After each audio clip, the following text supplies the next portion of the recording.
Former President Barack Obama breaking his silence on all the allegations directly from President Trump that he and his administration led the Trump-Russia collusion lie. Welcome back. I'm Bear Jags. Hit the like and subscribe button. It really helps me out. Now let's get into this. It would be President Obama. He started it. And Biden was there with him. And Comey was there. And Clapper. The whole group was there. Brennan. They were all there.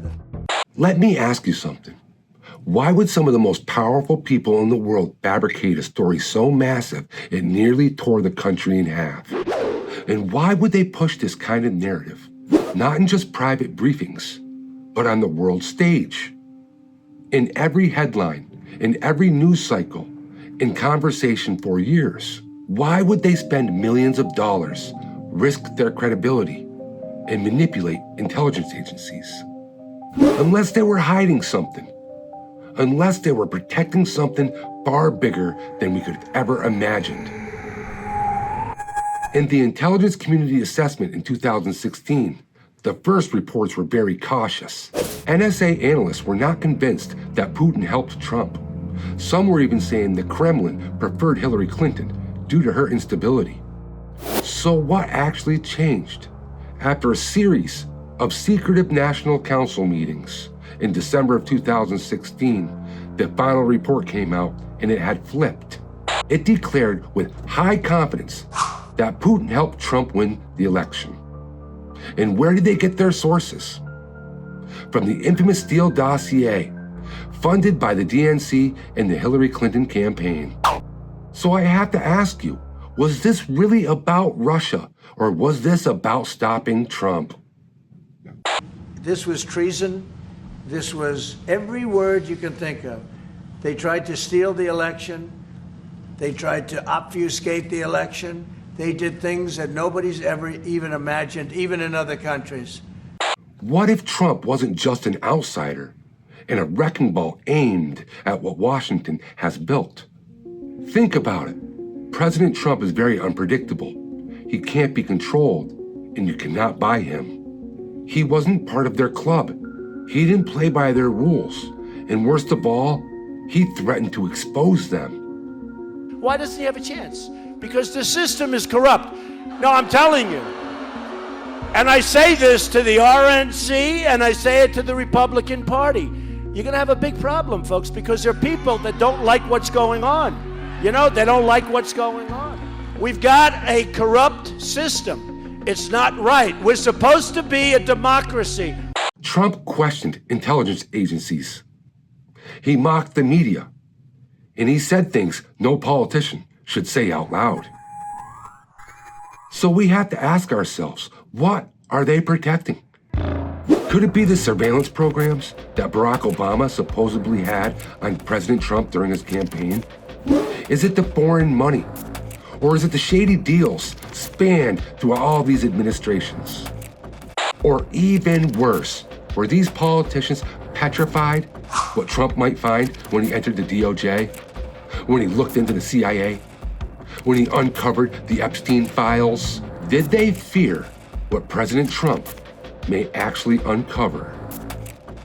The Director of National Intelligence, Tulsi Gabbard, told me on Sunday that more documents are coming out, and they will be out today. Now consider this.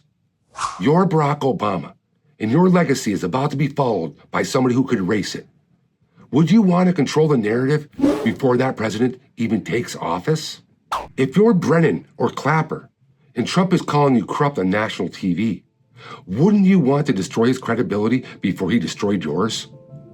And if you're Hillary Clinton, and you just lost an election the world told you was yours to win, wouldn't you want someone to blame? What if the Russian collusion hoax wasn't about Trump? What if it was about democratic survival? Remember, the DNC did not just push the narrative. They weaponized the FBI. They used FISA courts to spy. They planted seeds in every major news outlet knowing that their evidence was weak. So ask yourself, what would make someone go so far? Unless that threat was undeniable, what did Trump represent that made them so desperate? Was it a loss of power? Exposure of crimes? A collapse of an institution? Or was it far darker? Did Trump undig something they attempted to hide and cover up and bury years ago? So we are down to 9% of all Americans, that's it, including 3% of Democrats and 14% of Republicans who think that the Trump administration is not engaged in a cover-up. That may be just the members of Mar-a-Lago. I don't know who they are. But what do you do to make sure that Democrats are seen as fighting for transparency no matter what's in the files? We're going to insist on the full and fair release of all of those files in the Department of Justice.